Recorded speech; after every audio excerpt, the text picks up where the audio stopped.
Ya, hermanos. Estoy compartiendo pantalla. No sé si la ven por ahí. Sí, la vemos. Mi hermano aquí me está ayudando con la tecnología. Como junto.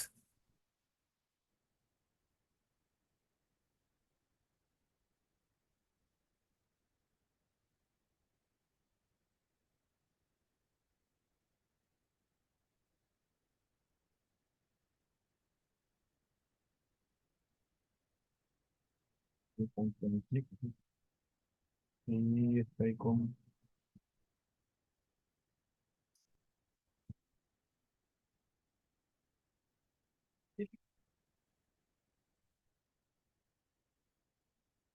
Ya, hermanos. Bueno, lo estuve saludando delante. Mi esposa fue a buscar algo, pero quería eh, presentar a mi amada esposa, pero no está. Bueno, después me voy a dar un espacio para presentarla bien, bien breve a mi amada esposa. Amorcito, estoy por aquí. Ah, amor, te amo mucho. Pero eres la mejor. Ya, amor. Ya, ya, hermano. Hermano, miren, doy gracias a Dios porque he podido compartir este tema. Antes de esto, Dios me había dado un sueño y ahí en algún momento quizás se los comente, pero sabía que esto se venía. Con mi esposa siempre hablábamos sobre esto y ella me decía, amor, yo creo que Dios va a hacer que compartamos, que comparta el Evangelio del Reino en otros lugares porque es muy poderoso, es como, para ella cambió su vida, así ella lo puede siempre resumir, que el Evangelio del Reino transformó su vida. Entonces yo les quiero hacer como un breve resumen cómo llegó el Evangelio del Reino a mi vida y a la vida de la iglesia de acá en Chile. Y nosotros hace un año, más de un año, recibimos nuevos hermanos que vinieron a hacer un discipulado, una enseñanza, y dentro de esa enseñanza venía el Evangelio del Reino. Yo no entendía qué era el Evangelio del Reino, si a mí me preguntaban qué es, qué es cuando la Biblia dice, y este Evangelio del Reino se predicará en todas las naciones y entonces llegará el fin. Créame, hermano, que le hubiera respondido muy breve y le hubiera dicho, bueno, el Evangelio es que Jesucristo murió, que Jesucristo vino, estuvo en la tierra, pagó por nuestros pecados, murió, resucitó al tercer día y va a venir en otra ocasión. Pero el Evangelio tiene mucho más. Y no quiero hacer tanto el resumen en eso, sino que compartir que como iglesia Dios nos guió a compartir esta enseñanza una vez más. No tan solo en esa enseñanza que había dado el hermano en 3 días, sino que la compartimos como en un mes, en 2 meses. El Evangelio del Reino y los fundamentos. Entonces, hermano, les quiero compartir que esto no es tan solo teoría, sino que aviva nuestra esperanza. Una esperanza nueva, una esperanza más nueva, más viva de la que nosotros creíamos hasta ahora. Entonces, creo, hermano, que siempre Dios me lleva a, si comparto algo de teoría que es importante, conocimiento de Dios, siempre Dios me lleva a ir más allá y llegar al corazón de las personas. Y bueno, antes de esto, hermano, nosotros cuando hablamos de estas clases, hablamos de entender la Biblia y el Evangelio y el plan de Dios desde la perspectiva correcta. Y les quiero leer algunas cosas. Antes de todo, para poder comprender esta enseñanza, primero tenemos que verla con la perspectiva correcta, no con la perspectiva cristiano-mundana. Y quizá, hermano, es fuerte para algunos lo que estoy diciendo, pero les quiero ser bien sincero, hermano. El cristianismo a nivel general es bien mundano, hermano. Es bien corrompido. Y no es que yo me goce hablando de estas cosas, ni que me creo perfecto, ni que quiero decir, oh, yo tengo la verdad y los otros no. De verdad que no. Pero a mí de una de las cosas que me marcó en mi vida cuando me acerqué a Dios, que venía de una vida, como decía mi hermano, que compartió el testimonio en YouTube, bien, bien, bien pecaminosa, bien mundana, como le puedo decir, hermano, bien del diablo, muy del diablo. Entonces, cuando llego a Cristo, me di cuenta que las personas que habían en la iglesia, y lo pongo como en nivel general, hermano, de verdad, se comportaban de la misma forma que yo me comportaba en el mundo. Claro, no tan del diablo porque ellos eran personas más tranquilas, pero que vivían el evangelio de una forma bien light. Y yo, sin saber nada, hermano, nada, nada, nada, absolutamente nada del evangelio, me daba cuenta de cosas, porque Dios había puesto el Espíritu Santo en mí. Entonces yo hacía preguntas, como decir, ¿y un cristiano puede hacer esto? Y para ellos se podía hacer todo. Pero para mí se me abrieron más los ojos cuando entendí que lo que estaba hablando Dios en ese momento, lo que Dios me estaba hablando, habían cambiado la libertad por libertinaje. Entonces empieza a ver un mundo cristiano, medio del mundo, un poco todo mezclado, y esas cosas empiezan a traer dificultad a nuestro caminar, hermano. Aun cuando una persona quiere servir a Dios, ya sea por mala enseñanza, por malos consejos. Pero si yo le soy sincero, hermano, he tenido que lidiar y ver a tantas personas que vienen tan mal, hermano, y de verdad que me duele el corazón, tan mal, hermano, con el conocimiento y su mente tan entenebrecido por las cosas que le enseñaron o consejos que le dieron, es que termina, hermano, ya ni siquiera dando como el celo de Dios, sino que sintiendo una tristeza profunda en el corazón y decir, Señor. Las personas estuvieron toda la vida en el sistema de la iglesia, en el sistema tradicional, y hay que liberarlas, Dios. Y mis hermanos de Chile le pueden dar testimonio, uno, dos, tres, 10 personas, hermano, como las personas son libres de la religión, hermano, de falsa enseñanza, de falsos consejos, de falsos maestros, de cuántas cosas. Y hoy día, hermano, espero que ustedes se den cuenta de cosas que quizás están viviendo en su vida, de términos y dichos que están muy, muy insertados en el vocabulario del cristiano normal, contándome yo, hermano, contándome yo, que con el tiempo me fui dando cuenta que solamente traen perjuicio en la vida de uno, no traen para nada de beneficio. Entonces, hermano, quiero que entendamos esto con el entendimiento correcto. Quiero leer otra cosa. A veces, es necesario entender el contexto de la época, de sus costumbres, culturas y lenguaje.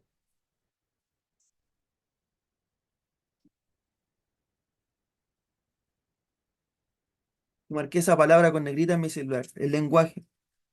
El cristiano promedio tiene un lenguaje,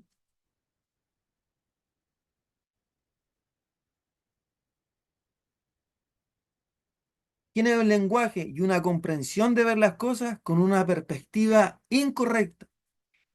Y es eso que al final termina desvirtuando mucho el contexto de las cosas, incluso de sus propias vidas. Entonces, hermano, yo les voy a dar 5 ejemplos de cómo nosotros de repente ocupamos términos que van contrario a la palabra de Dios y que quizás los llevamos hablando durante mucho tiempo, que los llevamos enseñando a otros desde hace tiempo y desde hace años y que al final termina desvirtuando hasta nuestra vida. Conozco, hermano, personas que Dios le ha aclarado el entendimiento y tienen testimonios poderosos, poderosos, hermano, que no se ven que no se ven más común, que es de la libertad en el ámbito sexual, de joven, hermano, de personas que no tienen esposa. Yo tengo hermanos, hermanos míos, amigos míos, que siguen a Cristo, que Dios los liberó poderosamente de la lascivia, de toda la inmoralidad, de la pornografía. Hermano, personas jóvenes, sin esposa, que aman a Dios. Pero ¿qué tuvimos que hacer ahí? Sacar todo, hermano, todo, todo, todo de la mente. Porque hablábamos, llorábamos y algo pasaba y algo pasaba. Hasta cuando Dios nos hacía ir a la raíz. Y de repente uno creía que iba a la raíz, Dios decía, mala raíz, mala raíz. Y, hermano, muchos testimonios de personas arruinados, hermano, arruinados en su mente, en su corazón por falsa enseñanza o hasta la misma corriente del cristianismo moderno que los lleva a vivir una vida totalmente corrompida en Dios. Y muchos de ellos, no queriendo hacerlo, viven en esclavitud. Y les quiero poner, hermano, 5 ejemplos. Para entender, hermano, quiero hacer una previa para después entender con una perspectiva correcta el Evangelio del Reino. La Biblia dice, arrepiéntanse y dejen de hacer lo malo. Es el primer punto. La Biblia dice, arrepiéntense y déjense de hacer lo malo. Y aquí, hermano, quiero que ustedes se pongan a pensar cosas que pensaban antes, cosas que han escuchado o cosas que todavía están en su diario vivir. Pero el cristiano promedio dice, estoy en un proceso. Y nosotros, hermano, como cristianos, como hijos de Dios, ocupamos más la palabra proceso que cualquier otra palabra. Y ni siquiera la palabra proceso sale en la Biblia. No estoy diciendo que sea una herejía decirla, no lo estoy diciendo, hermano. Pero nosotros, como está tan arraigado, hermano, eso, que estamos en un proceso, es que cuando Dios dice arrepiéntanse, creemos que el arrepentimiento es, y lo quiero hablar de una forma bien clara. Muchas de las personas ven el arrepentimiento como llegaron al culto el día domingo, escuchan la prédica y van al altar, Señor, perdóname.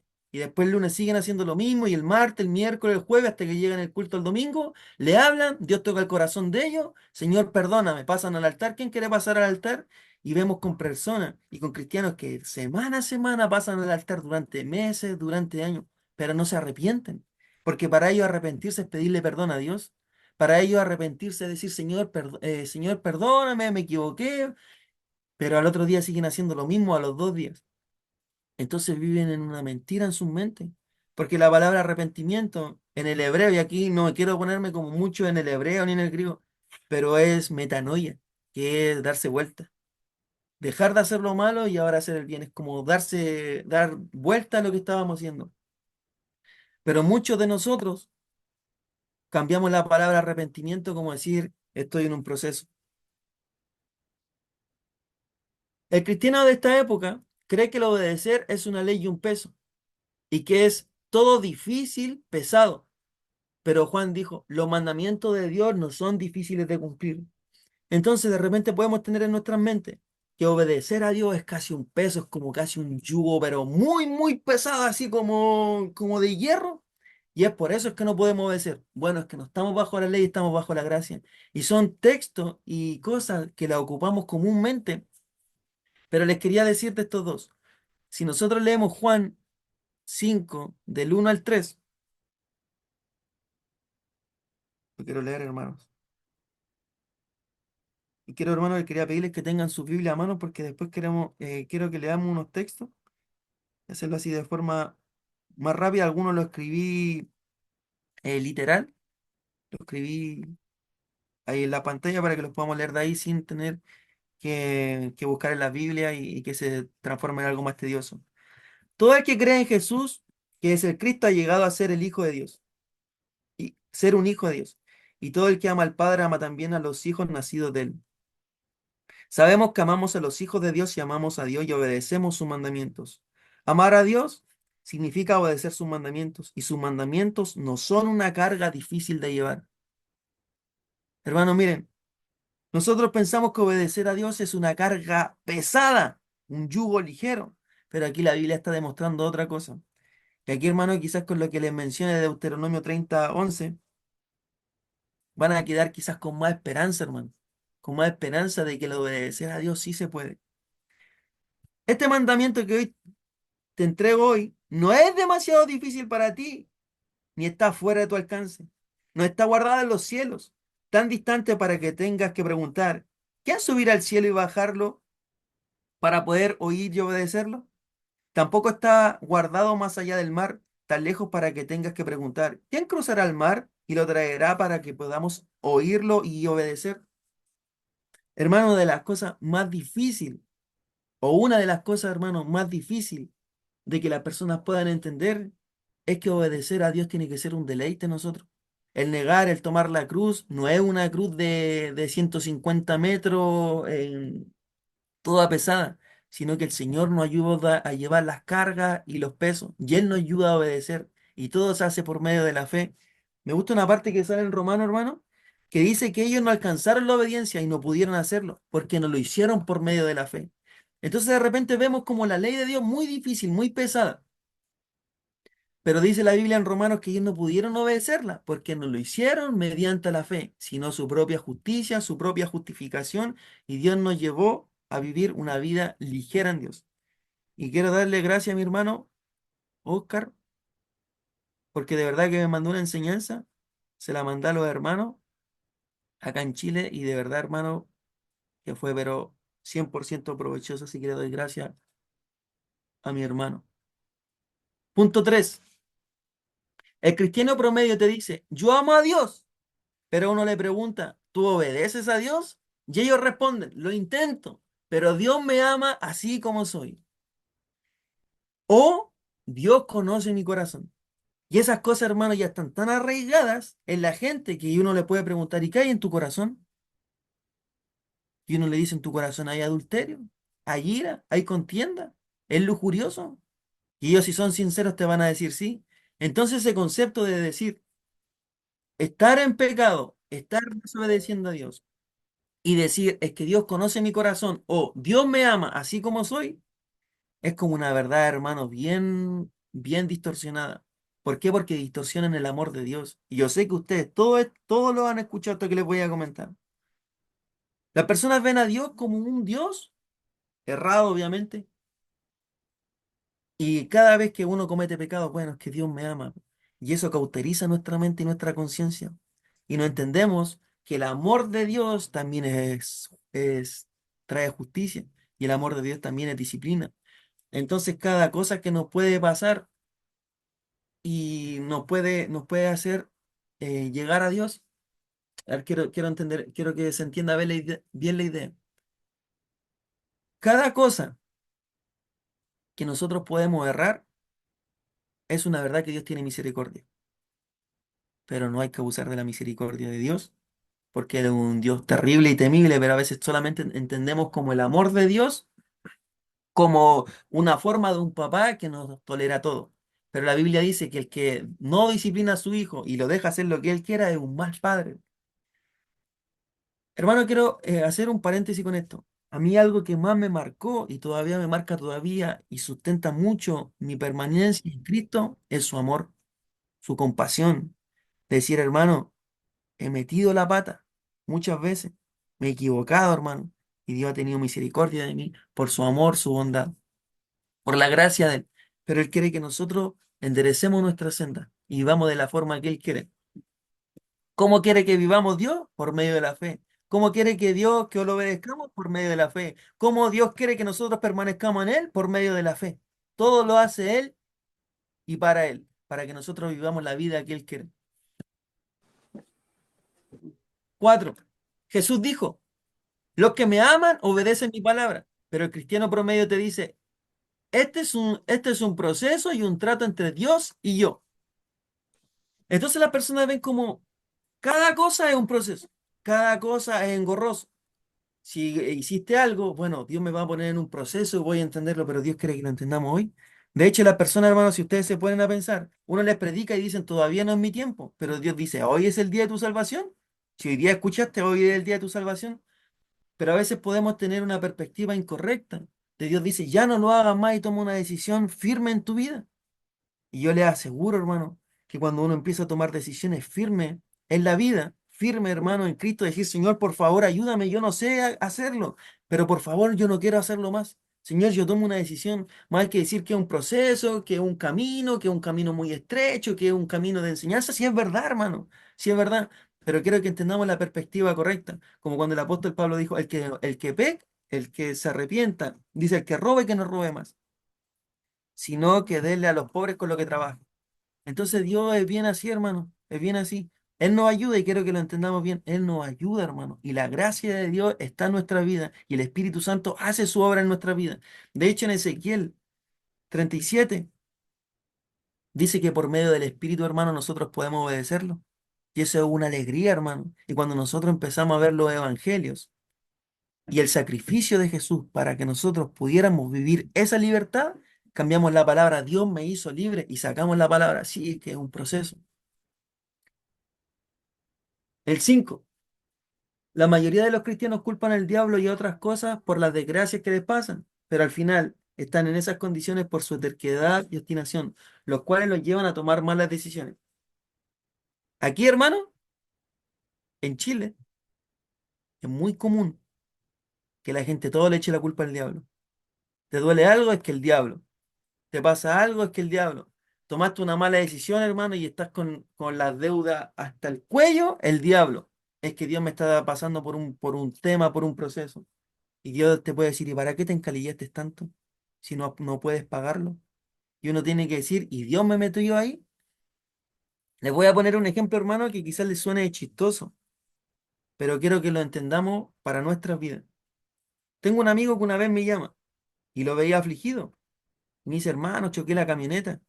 Y él tenía una camioneta que valía mucho dinero. Y yo le decía, ¿pero qué te pasó, hermano? Y me dice, no, es que Dios me hizo hacer algo. Ya le dije, ¿qué te mandó a hacer Dios? Mi hijo hermano me encontré con un amigo que se llama Kevin y se iban a robar una fábrica y le faltaba un chofer con un auto. Íbamos a ganar mucho dinero. Y fueron, asaltaron esa fábrica y en la huida chocó la camioneta. Ah, yo le dije, mira todo lo que te mandó a hacer Dios. Y termina siendo algo chistoso, hermano. Como diciendo, las personas tienen una perspectiva tan incorrecta de las cosas que decir, Dios me mandó a hacer esto, Dios me llevó para allá, Dios me dijo esto. Pero en realidad, hermano, de repente estamos en situaciones porque nosotros mismos nos pusimos ahí. Por eso es que tenemos que entender la voluntad de Dios para nuestra vida.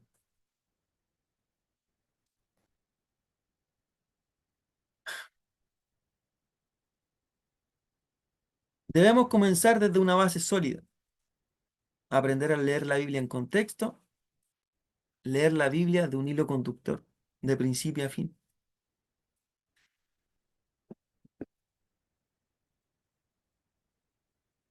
Una de las cosas que yo, hermano, le recomiendo a los hermanos es no leer la Biblia o, no sé, voy a leer un capítulo de Romanos y después, a ver, voy a leer un capítulo de Hebreos o leer un versículo por versículo. Eso, hermano, no está bien. ¿Por qué? Porque desvirtúa mucho en lo que Dios quiere hablar, lo que está hablando en el pasaje. Y pueden sacar de contexto ciertas cosas y les quiero poner, hermano, textos peligrosos y ejemplos. Quizás lo vivieron en algún tiempo o lo más probable, hermano, es que les toque ayudar a personas que pueden estar viviendo esto.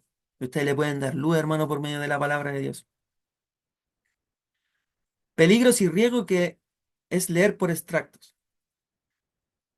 El pecado que mora en mí. Y muchos hermanos no han podido salir del pecado porque tienen esa frase que sale en Romanos 7, que dice, el pecado que mora en mí. Es que soy un simple mortal, lo que quiero hacer, eso no puedo hacer, y el bien que quiero hacer no lo puedo hacerlo. ¿Por qué? Porque hay algo que está en mí y el pecado que mora en mí. Entonces hay muchos siervos de Dios que quieren obedecer a Dios, pero está en su mente, es que el pecado que mora en mí, es que soy pecador, Dios. Por eso es que peco, en vez de arrepentirse y decir, Señor, perdóname. Yo, hermano, yo lo he vivido. Yo lo viví durante años. O no sé si tanto años, hermano, pero lo viví en un periodo de mi vida en donde mi mente te decía, pero es que tú eres pecador, po. Es que tú eres pecador. Es que el pecado que mora en mí. Y yo decía, si el pecado mora en mí y está normal y lo dice la Biblia, ¿por qué me siento tan mal? ¿Por qué me siento tan mal si lo normal para un hijo de Dios tendría que ser estar libre del pecado? Pero las personas te enseñan lo contrario. Tranquilo, si todos pecamos. Tranquilo, si estás pasando por un proceso. Y esos consejos, hermano, que podemos estar recibiendo, y lo más peligroso es que podemos estarle enseñando a otros, traen cosas malas para nuestra vida y para ellos. Ojo, hermano, no estoy diciendo que cada cosa que nos haga vivir Dios y sea así inmediato. No estoy hablando de eso, hermano. Yo he tenido que tratar con mi vida, con mi matrimonio, en mi paternidad, en todo, hermano, en muchas cosas. No estoy diciendo que Dios no te trata con el tiempo, ni estoy diciendo que uno se convierta a Dios y queda limpio, y ya estás todo listo, ya poco menos estás como con alas y volando. No, hermano. No estoy hablando de eso. Sí, Dios nos trata. para que no sientan así como, ¿qué está hablando el hermano? Como, como que está hablando. Pero quiero que empezamos a sacar conceptos de nuestras vidas y quizá, hermanos, las cosas que estoy hablando a algunos le hacen sentido, a otros no, otros lo entienden, otros no, o quizás lo vivieron, pero sí les puede ayudar para ayudar a otros.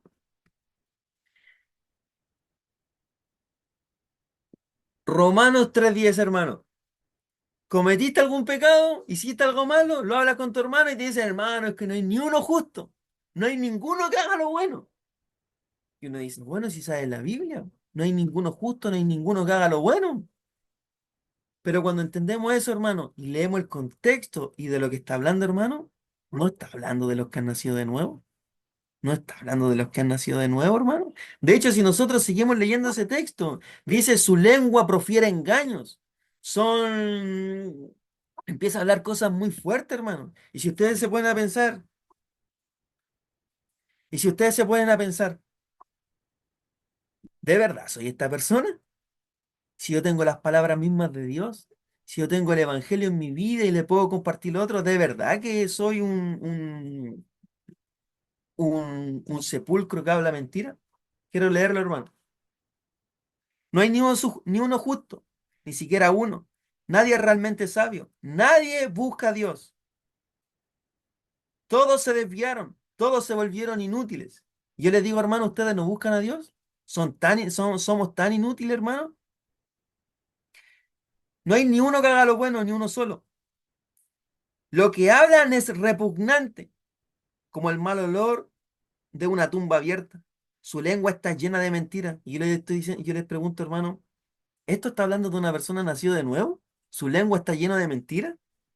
Veneno de serpiente gotea de sus labios. Nosotros tenemos las palabras de Dios, hermano, para dar salvación a las personas. Su boca está llena de maldición y amargura. Se apresuran a matar. Yo digo, hermano, aquí no está hablando de una persona nacida de nuevo. Pero las personas como leen por versículo, hermano, eso termina corrompiéndolo. Y termina corrompiendo a otros sin darnos cuenta, hermano. Y en los momentos de decirle, Señor, perdóname, y arrepentirse, que es cambiar de mente y de forma de vivir, Señor, es que no hay ninguno solo que haga lo bueno. Y eso, hermano, va como con temas del corazón, con cosas que quizás podemos estar viviendo. Y confío en Dios, hermano, que les traiga luces que están viviendo algo de. Entonces,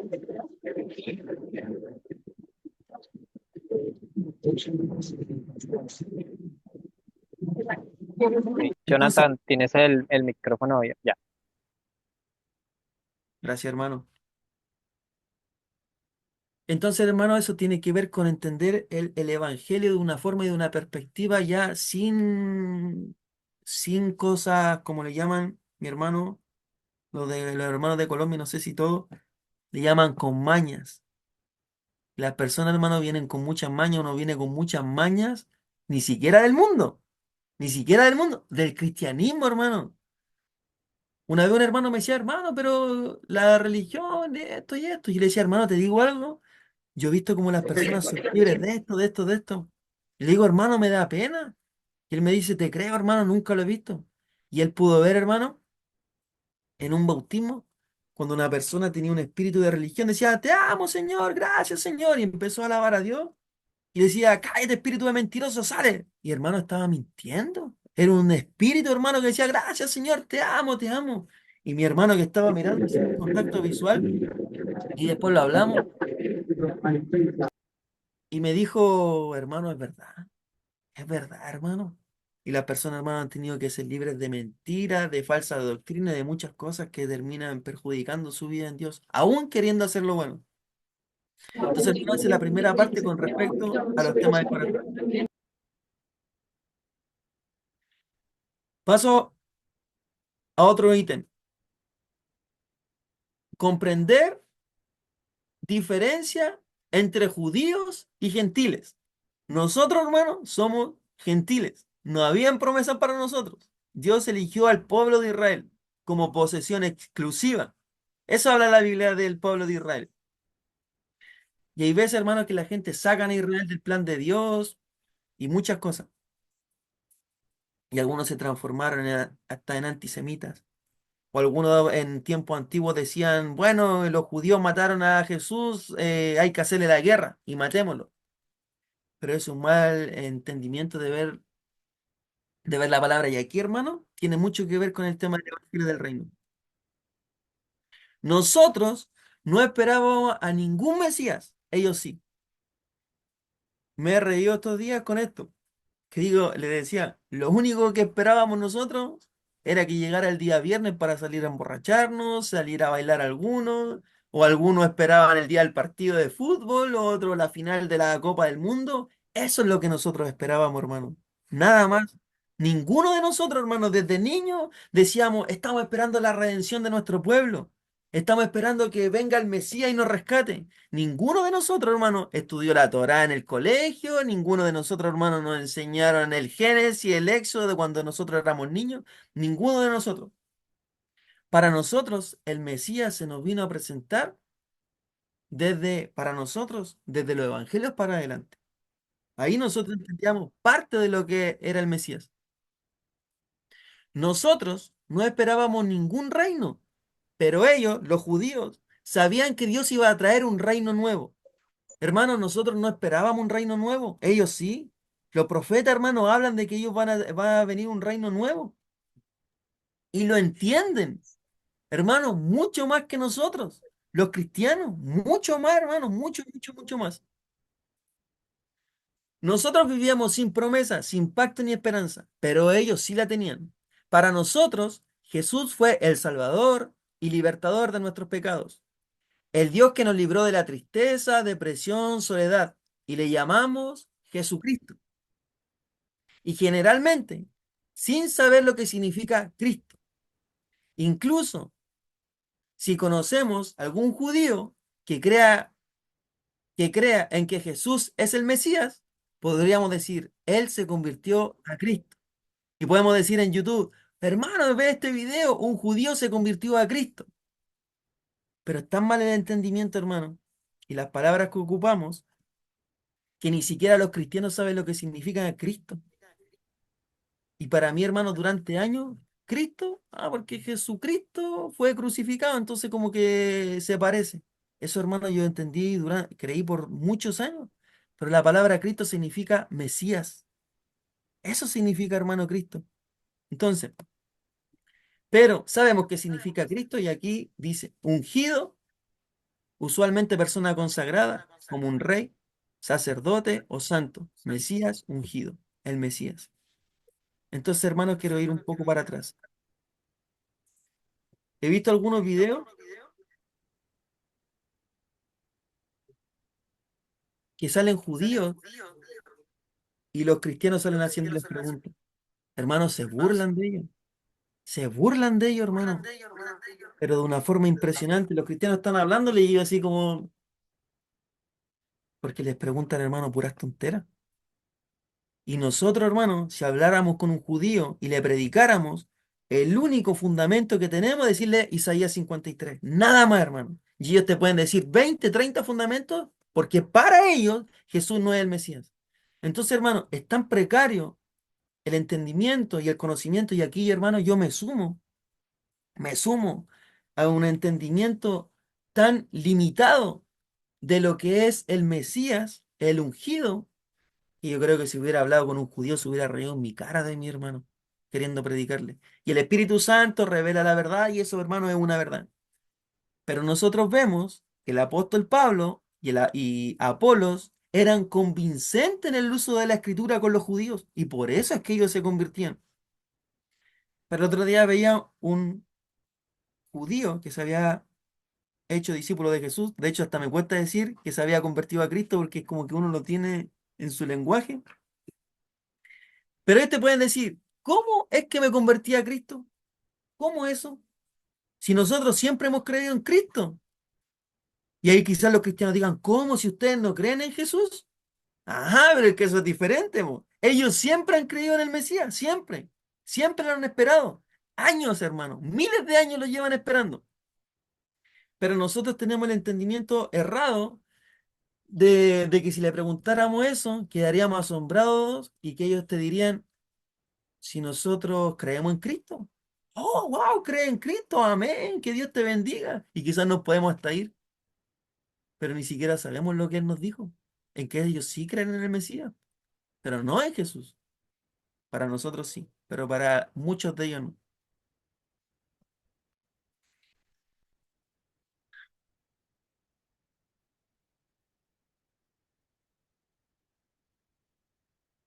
Nosotros podemos decir o pensar cosas como, por ejemplo,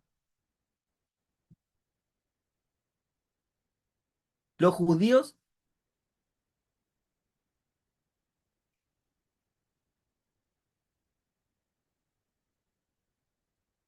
los judíos se equivocaron al pensar que el Mesías venía como libertador con espada y ejército. Pero, ¿acaso no dicen eso en la Escritura? Y aquí, hermano, quiero profundizar en esto. Yo, hermano, muchas de las cosas que le estoy comentando yo las decía. Decía, oye, el pueblo de Israel se equivocó porque creían que el Mesías iba a venir entre las nubes y con una espada y liberando a su ejército. Y yo le digo, hermano, estaban equivocados. Y para nosotros quizás siempre estuvieron equivocados. No, si el Mesías tenía que venir humilde, montado en un burrito. Y no estoy diciendo que no. De hecho, sí es verdad. Pero tenemos el entendimiento errado de decir que se equivocaron porque Jesús no venía así. El Mesías no venía así. Y entre ellos te pueden decir, ¿cómo que no? Si la Biblia lo dice. Y para un cristiano que tenga poco entendimiento de la Escritura, va, hermano, a hablar desde una ignorancia hasta peligrosa, hermano. Si vemos en la Biblia las cualidades y las cosas que iba a venir a hacer el Mesías, el 90% menciona que viene de la forma en que lo esperan los judíos, o lo que lo esperaban. Como un general con espada en la mano, salvando a su pueblo e hiriendo a sus enemigos.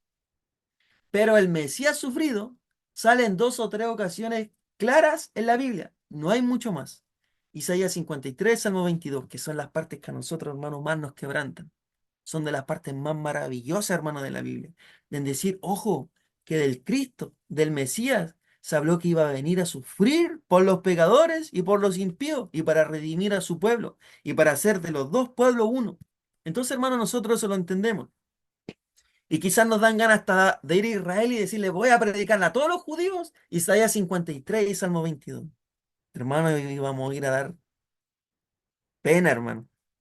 Íbamos a llegar a Israel y le íbamos a decir estos dos textos y ellos nos iban a invadir con 120 textos, desmintiendo lo que nosotros sí creemos.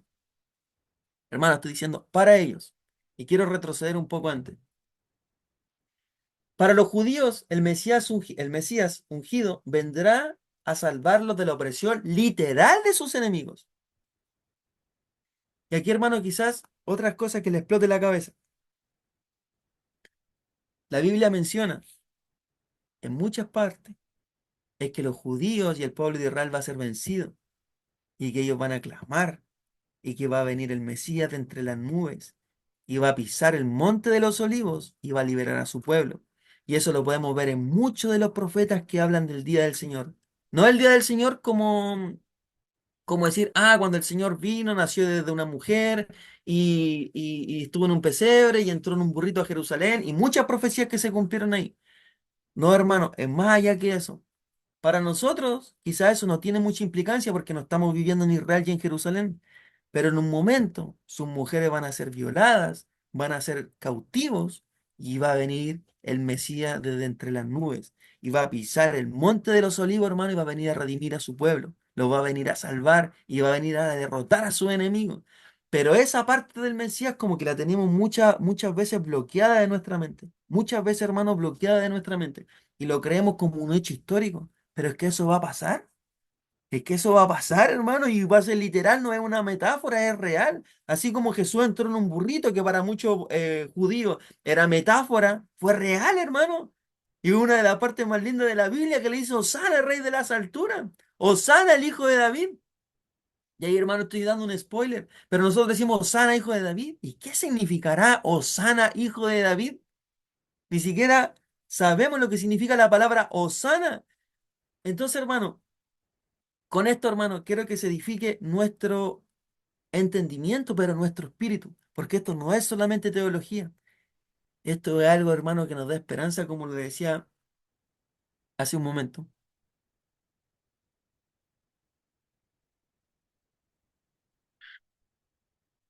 De aquí, hermanos, quiero que les voy a leer algo que cuando a mí me lo hablaron la primera vez, como que algo hizo en mi corazón, pero incorrecto.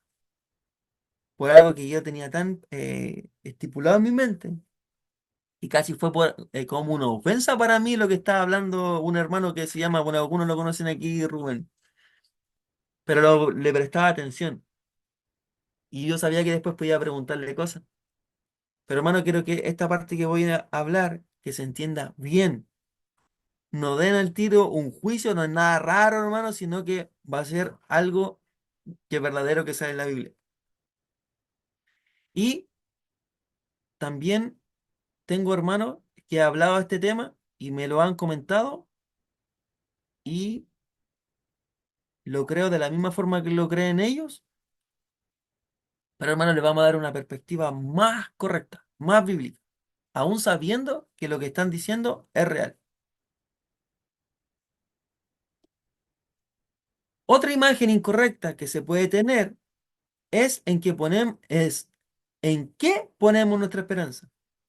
Existen ideas como como la como la de que nuestra esperanza está en la cruz. Como siempre nosotros tenemos nuestra esperanza está en la cruz. Hay que mirar la cruz, hay que mirar la cruz. Hermano, y aquí quiero poner un paréntesis. Sea a lo que uno se refiere, porque yo lo he dicho y les voy a decir en qué parte trajo mucho beneficio en mi vida y todavía lo sigue haciendo. Así que para que no, hermanos, no se escandalicen. Leo de nuevo, existen ideas como la de que nuestra esperanza está en la cruz, pero la Biblia no nos menciona esto. La Escritura dice que pongamos nuestra esperanza en el día del Señor. Hermano, la Biblia lo dice, no sé si decir cientos de veces, pero quizá, hermano, me atrevería a decir que lo dice más de 20, 30 veces. El día del Señor, ahí está nuestra esperanza. De hecho, el apóstol Pablo dijo que nuestra esperanza estaba en la resurrección de los muertos, en el día final, en donde viene el Señor Jesús. Y él dice cosas así. Si esta vida solamente fuera para acá, yo sería el más desdichado de todos. Pero su esperanza estaba en el día del Señor, en la resurrección de los muertos. Es de ahí donde él decía, yo me afirmo, en la esperanza. Entonces, cuando mi hermano Rubén hablaba esto, hermano, como que algo chocaba en mí. Es como que decía, yo me ha servido tanto mirar la cruz de Jesucristo y permanecer. Es que, hermano, como que en mi mente como que no lograba entenderlo. Por eso, hermano, entiendo a cuando alguien se refiere y dice hay que mirar la cruz. Lo entiendo, hermano, lo entiendo y lo comparto.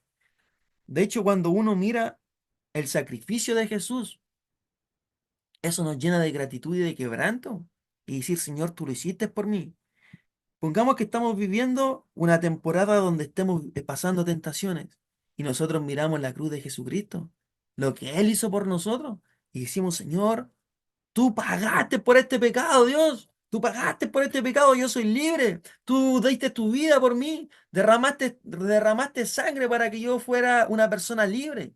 Por tu llaga yo he sido sanado, yo he sido liberado. Tú me viniste a liberar, yo soy libre. Entonces nosotros vemos el sacrificio de Jesús. Y hay canciones, hermano, que yo canto con mucho quebranto y gozo de decir, tú me salvaste, Señor. Tú diste la vida por mí. O una la que más conocía, por poner un ejemplo, hermano, la de Julio Mergal que dice hay poder en la sangre y muchas cosas. Pero hermano, nuestra esperanza está en el día del Señor. Y sigo leyendo. La Escritura dice que pongamos nuestra esperanza en el día del Señor, en el día de la matanza, en el día de la gran masacre, en el día de la resurrección entre los muertos, para que se cumplan las palabras de Jesús y de los profetas, tales como, los justos heredará la tierra y reinaremos junto con él. Amén. Hermano, quiero poner un paréntesis. Perdonen si hablo tan rápido, pero ojalá se me esté entendiendo bien lo que estoy diciendo. Quiero aprovechar todo el tiempo. Entonces, hermano, para muchos de nosotros, y cuando uno les predica a las personas, el día del Señor cuando Él venga, sí, va a ser el día de la gran masacre. ¿Cómo? ¿Jesús lo va a hacer? No, te dicen ellos. No, no va a ser así. Si Jesús va a venir a salvarnos y le es todo bueno. Y tú le dices, el día en que Él venga se habla como el día de la matanza. Ya está, hermano. Muchos de nosotros podemos hacer oídos sordos a eso, ni siquiera lo entendemos, ni siquiera lo hemos escuchado. El día del Señor va a ser el día terrible, pero para nosotros no va a ser así. Para nosotros va a ser el día de la redención. Para nosotros va a ser ahí viene el Señor. Ahí viene nuestro amado, como lo habla en Cantar y lo habla muchas veces en la Biblia. Ahí viene nuestro Salvador, ahí viene nuestro Redentor. Queremos conocerte, Señor. Y dice que Él va a venir a resucitar a los muertos, que los muertos en Cristo resucitan primero. Y ahí está nuestra esperanza, hermano, en el día de la resurrección de los muertos, en el día donde el Señor venga con su galardón. Pero a veces tenemos nuestra vida tan acá, hermano.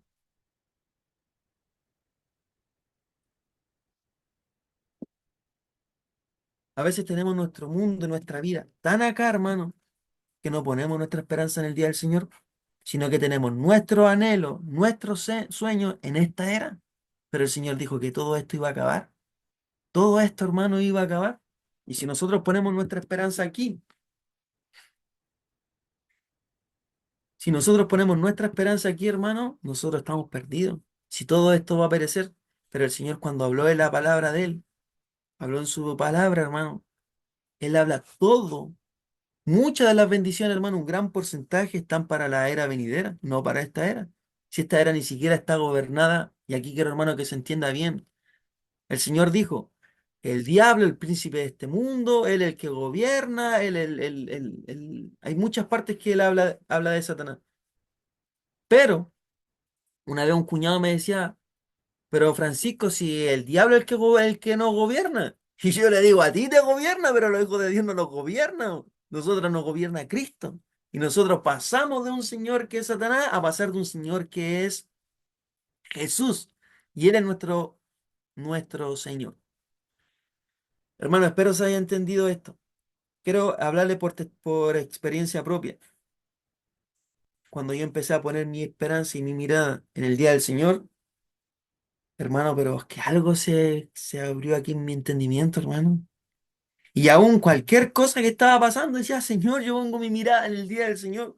Como decía mi hermano Rubén, decía nuestra ancla y te ponía un texto de la Biblia que no me acuerdo, tiene que estar en el día del Señor. Allá está nuestra esperanza, hermano. No en la cruz. La cruz, como les digo, hermano, es el momento donde Jesús nos perdona, nos sana, nos libera, nos redime, hermano. No lo niego, para nada.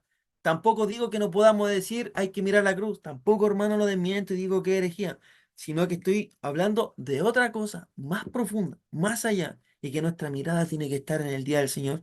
Entonces, hermano, este mundo va a acabar, nuestros años van a pasar, va a llegar nuestra muerte, hermano, todo va a quedar aquí, pero el que permanece hasta el fin va a ser salvo y va a estar en Dios y va a resucitar entre los muertos. Así que, hermano, esa es nuestra esperanza. Sigo. Otro pensamiento que también podemos tener es que estaremos en el cielo con alas saltando entre nubes. Y eso, hermano, sale en las películas, en todos lados que creemos que nos morimos o que vamos a estar hasta la eternidad en el cielo con alas entre las nubes, casi como fantasmas, con trompetas y cosas así, como lo vemos en algunos libros, en algunas caricaturas. Pero, hermano, eso no va a ser así. Y a mí me llama la atención algo y que me río. Los testigos de Jehová, hermano, hablan del reino venidero. Los cristianos no hablan de eso. Los cristianos todos te dicen que no, vamos a estar en el cielo y el cielo y el cielo. No lo niego por algunas partes que dice la Biblia, pero es por un tiempo y no quiero enfocarme en eso, sino que estoy hablando de nuestra eternidad. Y la mayoría de los cristianos cree que se va a ir al cielo y que va a estar ahí entre nubes y con alas por la eternidad. Pero eso no es la que habla la Biblia. Y esto, hermano, da otro tipo de esperanza. Y se los quiero confesar también como experiencia propia, como experiencia de los hermanos, por lo menos aquí en Chile y en Argentina. Ellos te hablan muchos momentos. Hermano, me dicen, el otro día hablaba con ellos, nuestra esperanza está en el día del Señor, hermano. Esto es perecedero. Hermano, y se animan. y se llenan del Espíritu Santo porque dicen, hermano, esto es perecedero. Un día va a venir el Señor y se gozan y se deleitan, hermano, hablando del día de la redención. Y eso, hermano, llena nuestro espíritu. Les quiero hacer un spoiler. Lo saqué. Ahora sí. Él se sentará en el trono de David y reinará sobre las naciones desde Jerusalén y gobernará con cetro de hierro. Todavía no lean los textos más abajo. Entonces, hermano, el Evangelio del Reino, ¿por qué un spoiler? Porque eso es casi al final. Pero la Biblia habla muchas veces, hermano, muchas veces, que nosotros vamos a reinar acá y que el Señor va a hacer su reino acá, en la tierra, hermano.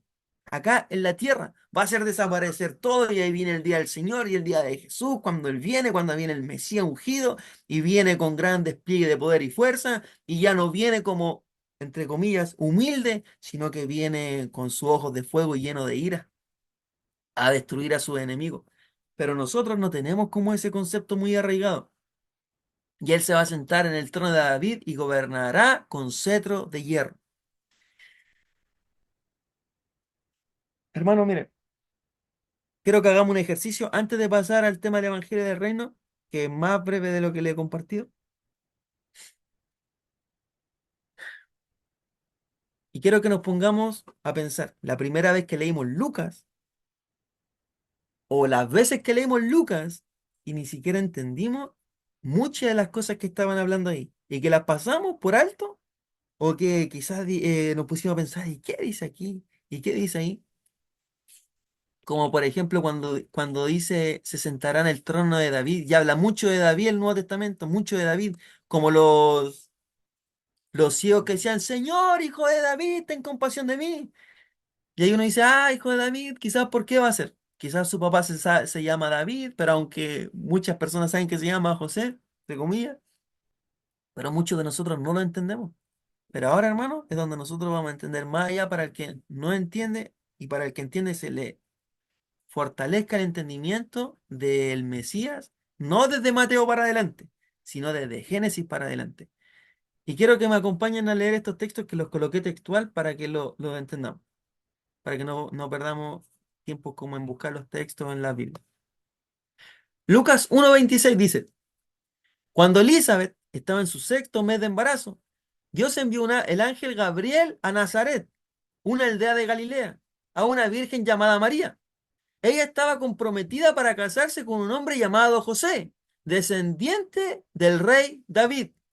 Gabriel se le apareció y le dijo, saludos mujer favorecida, el Señor está contigo. Y sale que es descendiente de David y para nosotros, bueno, es descendiente de David nomás, pues del rey David y no pasa nada, quizás nos damos ni cuenta.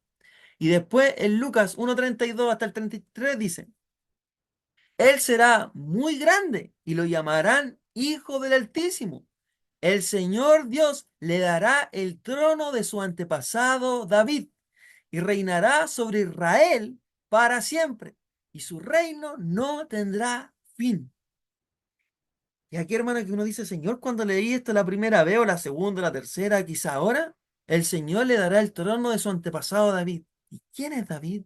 Ah, quizá el rey David. Pero ¿qué tiene que ver el rey David con Jesús? Hermanos, muchos de nosotros, y me cuento de nuevo, no entendía lo que decía aquí.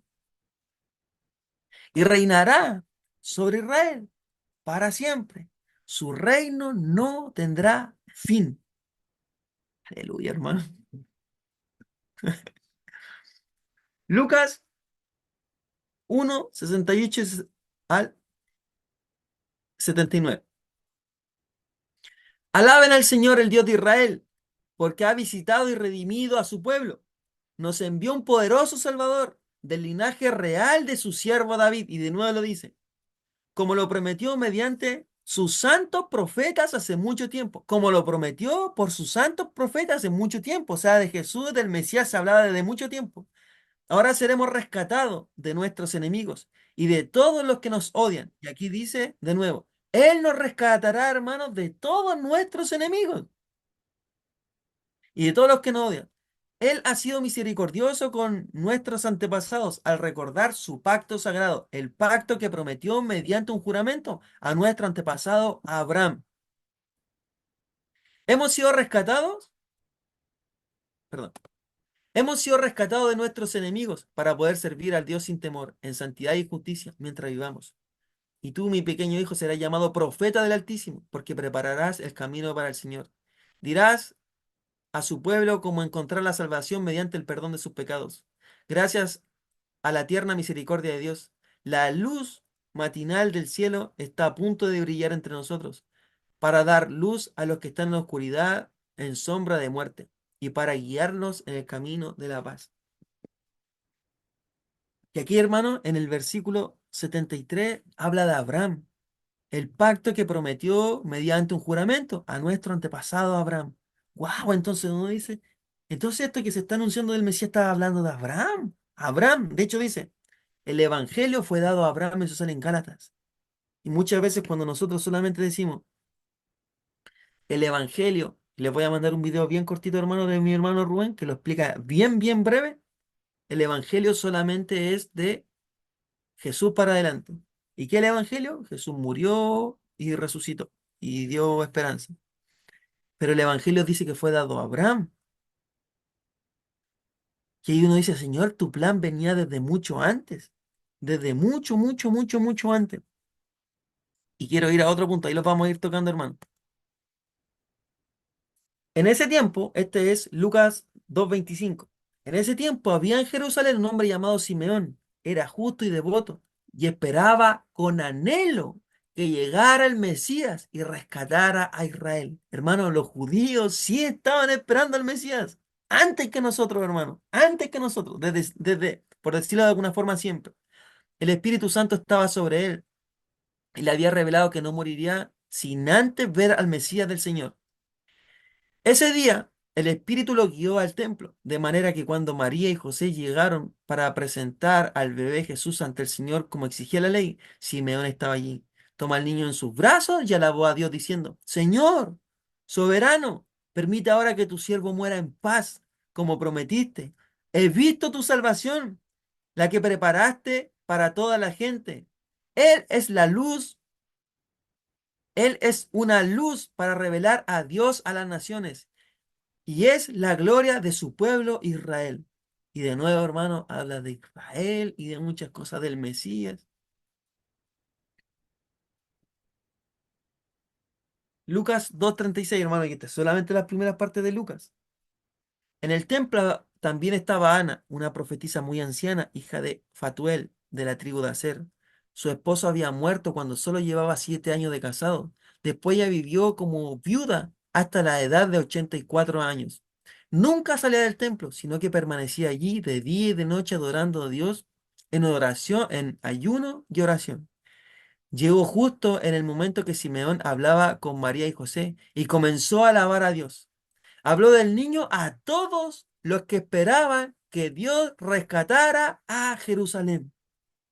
De nuevo, hermano, el plan de Dios empieza a hablar desde Israel, desde Jerusalén, y va a venir a rescatar a Israel, y va a gobernar de Israel y Jerusalén. Entonces, hermano, eso se empieza a hablar muchas veces, y esto que habla en el libro de los Hechos. Así que mientras los apóstoles estaban con Jesús, le preguntaron con insistencia, Señor, ¿ha llegado ya el tiempo que liberes a Israel y restaure nuestro reino? Él les contestó, y quiero sacar esa parte. Hermano, Jesús no le dijo, pero ¿qué están hablando? Si yo ya vine, yo ya restauré todas las cosas y mi sangre y mi redención ya está lista para todos. Tranquilo, yo ya redimí todo. En realidad mi enemigo era siempre el diablo, mi enemigo siempre fue el pecado, la muerte, pero yo ya vencí y tranquilo, yo ya redimí todo. Jesús no les dijo eso, hermano. Él le contestó, solo el Padre tiene la autoridad para fijar esas fechas y tiempos, y a ustedes no les corresponde saberlo.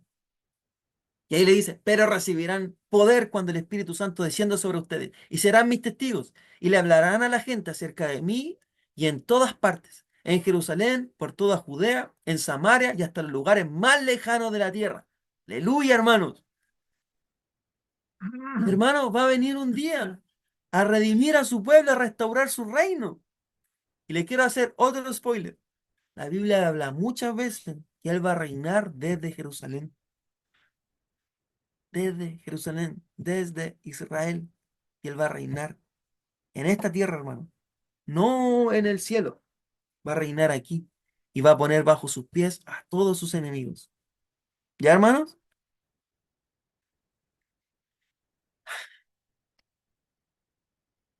Hermano, a veces la introducción para que entendamos las cosas desde una perspectiva correcta. Cualquier duda, cualquier consulta, obviamente no duda, no consulta muy rebuscada, sino de lo que estamos hablando.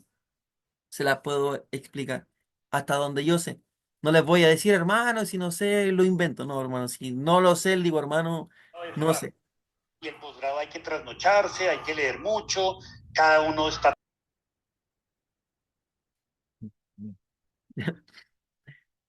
Entonces, hermano, ¿qué pasa? Si ustedes me preguntan, hermano, los 1000 años van a ser 1000 años, hermano, no voy a saber responder porque sale un versículo. O si me dicen, hermano, que eso es las 70 semanas de Daniel, y tampoco, hermano, les voy a poder responder. Así que les quiero ser sincero. Son cosas bien rebuscadas. Pero aquí, hermano, vamos a entender desde lo más sencillo hasta lo más profundo. Pista uno.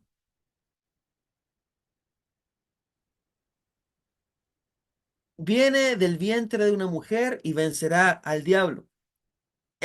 Aquí, hermano, les quiero hablar de una línea de tiempo que tenemos. Se la voy a mostrar así bien rápido. Y ahora me devuelvo para que no la vean.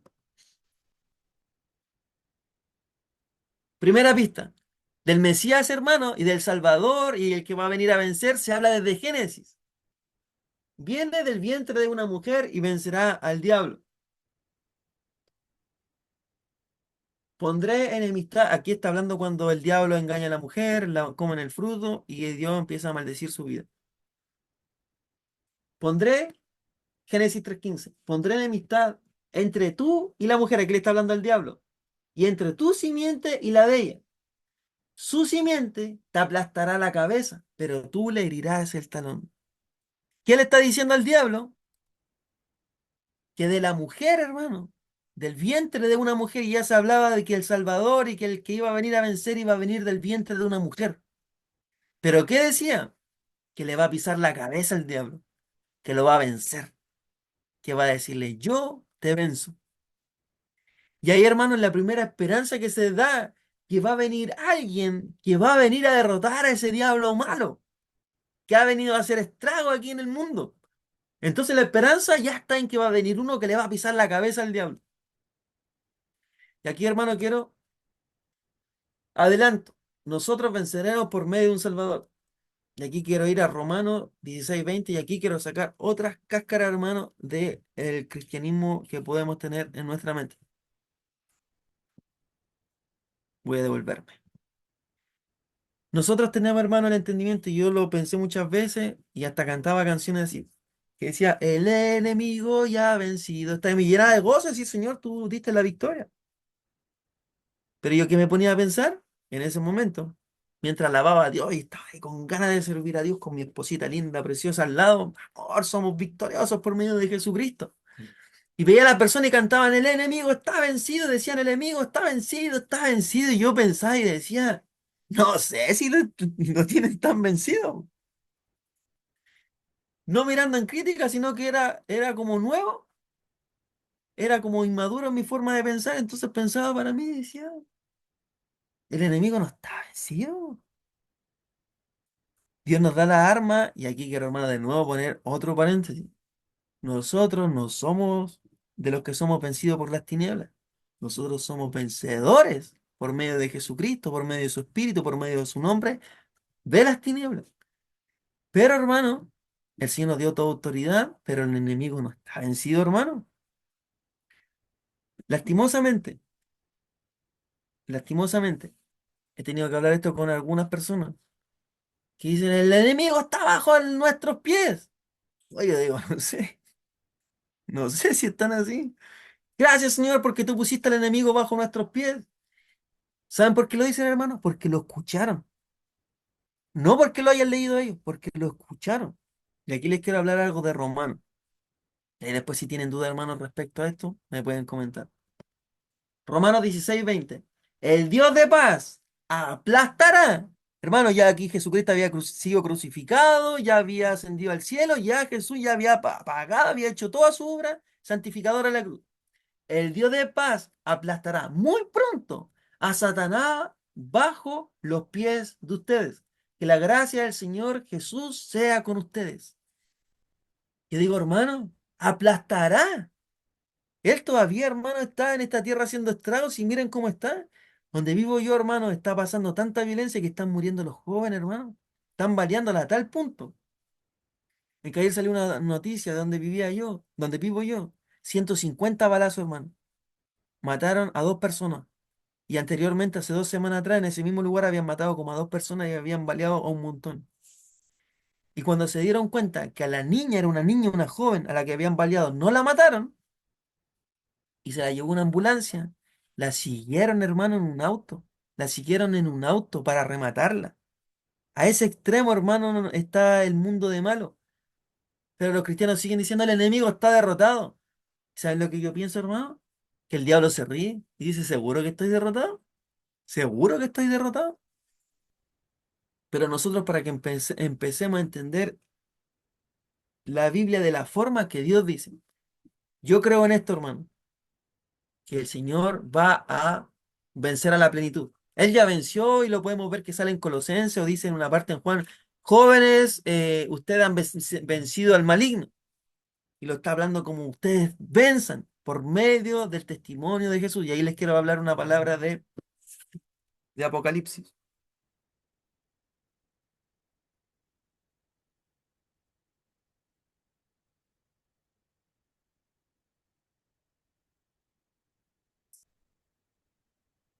12:5.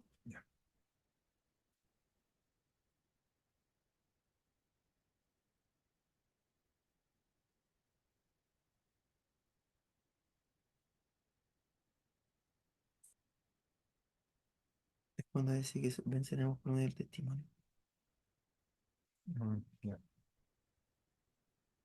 Perdón, hermano.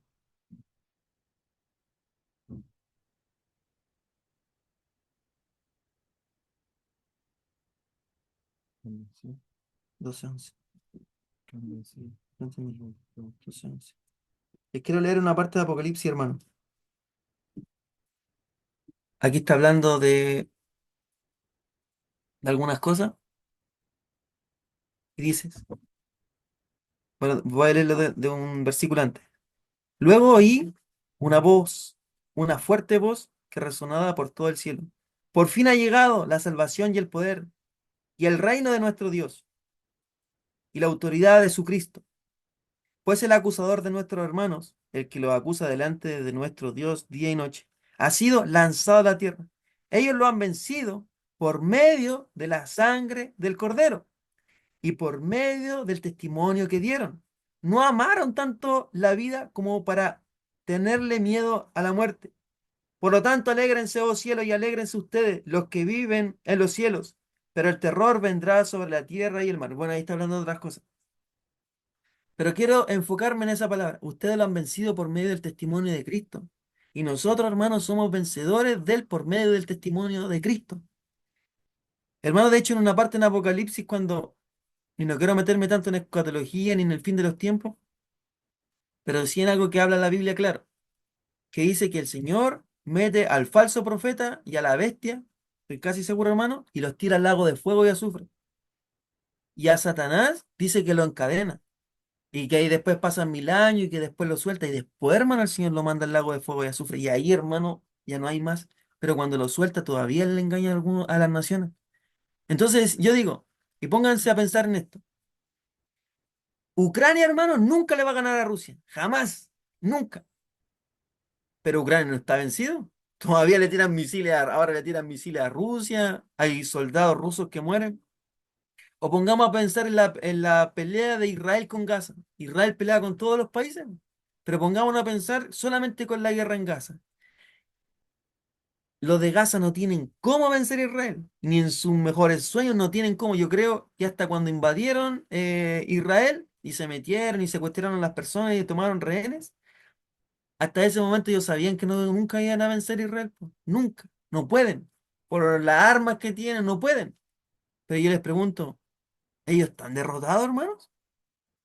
Israel los puede vencer siempre, pero ellos no están derrotados. Pueden actuar como unos terroristas. Bueno, son terroristas. Y así muchas veces como actúa el diablo. De hecho, dice que como él sabe que le queda poco tiempo, empieza a querer hacerle guerra y a querer engañar a los del pueblo de Dios. Es por eso que el apóstol Pablo nos enseñó en sus cartas. Las luchas que ustedes libran no son como las de este mundo, sino que tenemos armas espirituales, tenemos poder divino para derribar fortalezas y destruir argumentos. Y él también después en Efesios habla de la armadura de Dios. ¿Para qué? Para sellar, y ahí habla puras cosas de los ataques del maligno.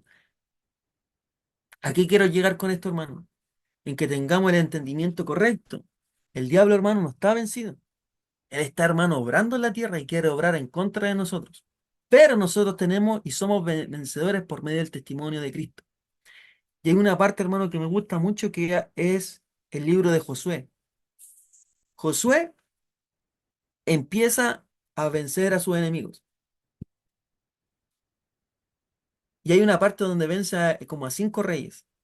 Y los vence, los sacan de una cueva porque se habían escondido. Y dice que llamó a todos sus generales. Y hizo que les pusieran el pie en el cuello a todos sus enemigos. Lo repito, hermano. Josué con su ejército de Israel vencieron a los enemigos, a los reyes. Y tenían a los reyes, los pusieron en el suelo y les puso el pie en su cabeza. Y después Josué llamó a todos sus generales y les dijo, póngale ustedes también el pie en la cabeza a sus enemigos. Yo creo, hermano, que eso es lo que va a hacer el Señor. Va a decir, ahora ustedes, hermano, como dice aquí, muy pronto, el Dios de paz aplastará muy pronto a Satanás bajo el pie de ustedes. Muy pronto, futuro. Todavía no pasa, pero somos vencedores por medio del testimonio. ¿Qué es lo que puedo resaltar ahí? Que no tomaron en cuenta su vida. No tomaron en cuenta su vida. Y eso es lo que quiere Dios, hermano, de nosotros. Entonces, primera pista, viene de la simiente de una mujer, van a nacer de un vientre de una mujer y viene de cualquier parte del mundo. O sea, lo único que sabemos con esa pista es que va a vencer al diablo y que va a venir del vientre de una mujer, pero no sabemos de dónde viene esa mujer. Y aquí, hermano, quiero que se pongan a pensar en el tema de las pistas. Solamente tenemos eso, no tenemos nada más. Y recién estamos en Génesis 3. Segunda pista, viene de la promesa a un hebreo. Génesis 12, del 1 al 3. El Señor dijo a Abraham, deja tu tierra, tus parientes, la casa de tu padre y ve a la tierra que te mostraré. Haré de ti una nación grande y te bendeciré. Haré famoso tu nombre y serás una bendición. Bendeciré a los que te bendigan y maldeciré a los que te maldigan. Por medio de ti serán bendecidas todas las familias de la tierra. Aleluya, hermanos. Hermanos, por medio de Abraham. Si las promesas solo hubieran sido para el pueblo de Israel, no hubiera dicho que seríamos bendecidas en todas las familias de la tierra. ¿Me entienden, hermano? Por medio de Abraham, de su linaje, lo podemos llamar de alguna forma, iba a venir alguien, de uno de ellos, iba a venir a dar bendición a todas las familias de la tierra, no tan solo al pueblo de Israel. Y esto, hermano, cuando un judío pueda pensar que solamente las promesas son para ellos, y uno dice, bueno, y aquí dicen que van a ser bendecidas las naciones de la tierra, y bendecidas las familias de la tierra.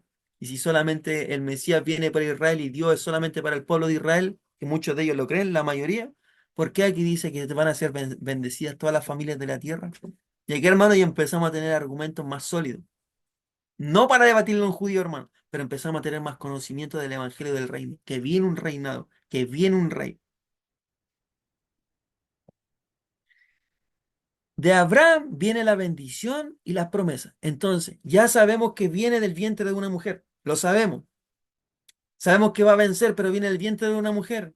Entonces aquí empezamos a ver, oye, pero la bendición viene a un hebreo. Entonces es como que Abraham llevaba la pelota. Entonces todos poniendo la mirada en Abraham. Va a ser él.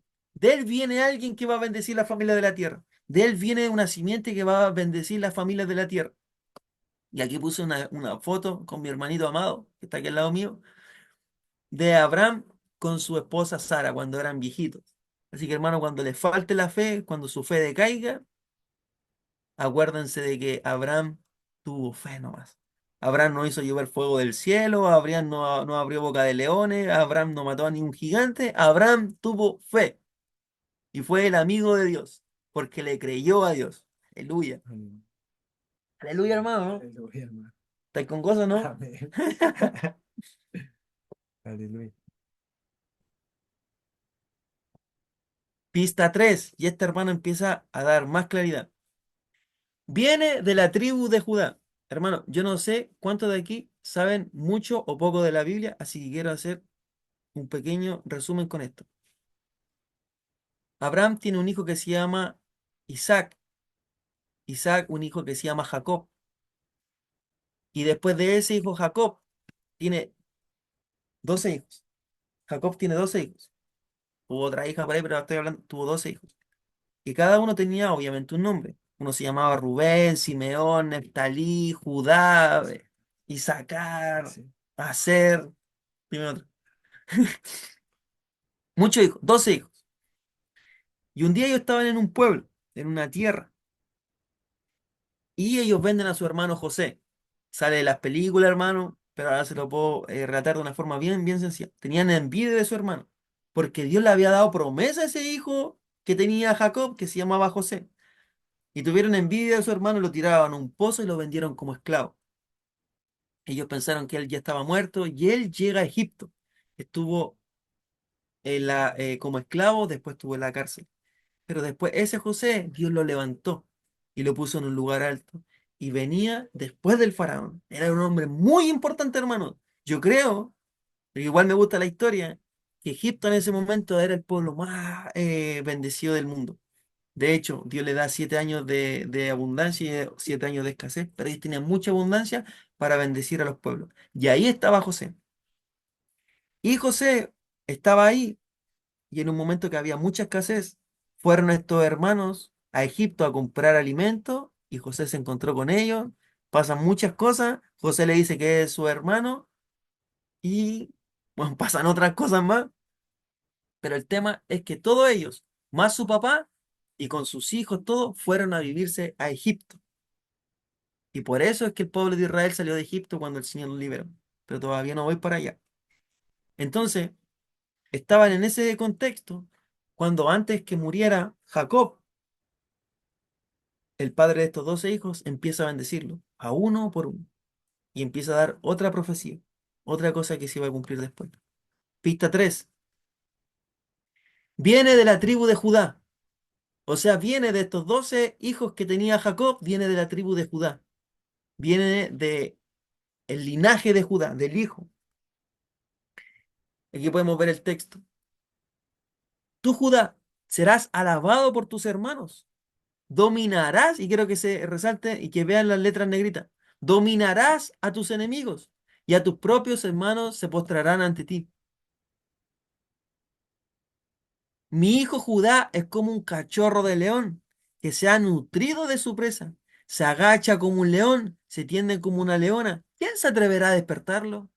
El cetro no se apartará de Judá, ni de entre sus pies el bastón de mando, hasta que llegue el verdadero rey, quien merece la obediencia de los pueblos. Aleluya, hermano. Entonces, ¿qué pasa?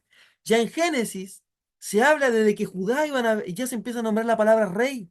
Tú, Judá, vas a ser un rey, van a venir reyes, pero va a venir un verdadero rey. O sea, pongámonos a pensar en esto. De la tribu de Judá vienen muchos reyes, desde David para adelante.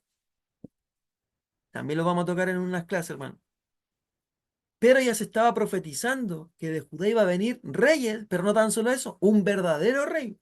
Y habla también, mi hijo Judá es como un cachorro de león. Entonces nosotros cantamos canciones como que ruja el león, que la tierra se estremezca, y esas canciones que son bien conocidas y son verdad, hermano, son poderosas. Y cuando uno entiende esto, como que canta esas canciones, hermano, con más poder, como con más fuerza.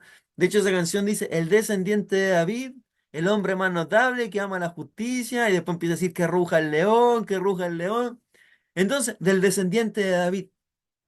Wow, me fui más para adelante. Pero aquí podemos entender, en estos tres conceptos, será alabado, dominará a sus enemigos, se postrarán ante él, será como un león. El cetro, y aquí quiero que vean lo que significa la palabra cetro. Vea las palabras en negrita. Un cetro para castigar, luchar, gobernar, castigo, gobernador. Eso significa la palabra cetro.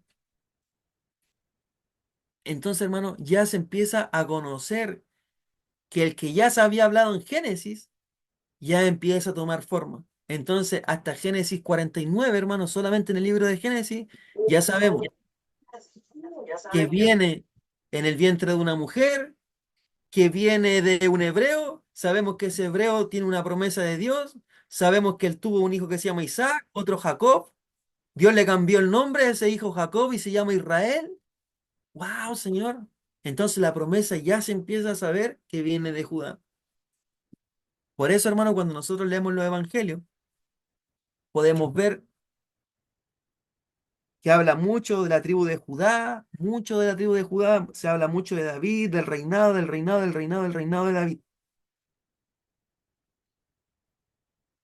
Y esto, hermano, cuando ya empezamos a entender, empieza a ser algo en nuestro interior. Ya no solo empieza a ser conocimiento, sino que algo vivo. Y empezamos a darnos cuenta que nosotros tenemos un rey, hermano, que va a venir a gobernar y que nosotros vamos a reinar junto con él. Hermanos,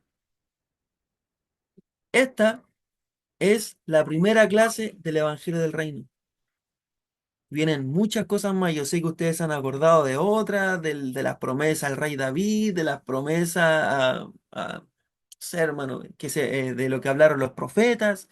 Se va a hablar, hermano, del Mesías sufrido, de cómo él llegó a eso, por qué lo hizo, qué hablaron los profetas, hasta llegar al término donde él va a venir a restablecer su reino. ¿Y saben cuál es la esperanza, hermano? Que nosotros vamos a reinar junto con él, acá en la tierra, hermano. Vamos a reinar junto con él y vamos a ser resucitados en un cuerpo glorificado por la eternidad. Eso, hermano, trae motivo de decir, vamos, Señor. Yo, hermano, yo lo he escuchado decir a algunos de mis hermanos, contando a algunos de ustedes, y quiero verlo también así, cuando empiezan a hablar de la persecución, de verdad, hermano, si lo podemos hablar como si se me ha revelado, todavía no se me revela, hermano. Sé que va a ser así porque la Biblia lo dice, sé que va a ser así, hermano, porque mis hermanos como que yo sé que aman a Dios y que buscan a Dios, han hablado de la persecución, y yo quedo así como le digo a mi esposa, amor, como que sé que va a venir la persecución pero como que no me lo imagino. Como sé, y es como decir, bueno, si nos matan, si vamos a la cárcel, vamos a la cárcel. Pero de verdad, hermano, que esto trae esperanza, esperanza en esos días de persecución, esperanza en los días malos, para que puedan resistir, como dice el apóstol Pablo, en el día malo. Así que, hermano, el día malo viene, la persecución viene, las tribulaciones vienen. El Señor dijo a Pedro, aquí para entender, si es que del primer punto que le hablé, Satanás los ha pedido para zarandearlos como trigo, pero yo he orado para que su fe no decaiga, para que su fe no mengue. Entonces, hermano, espero que los primeros puntos que les conversé y les hablé hayan hablado parte de su corazón, parte de su mente, concepto errado. Obviamente todas las cosas las pueden buscar en la Biblia y se van a dar cuenta, hermano, que hay un concepto cristiano que nos aleja de la perspectiva correcta, que es como de una perspectiva más judía. ¿Ya, hermano? Así que, preguntas. Oscar, ayúdame, hermano. Osquitar, ¿qué te dicen a ti los hermanos?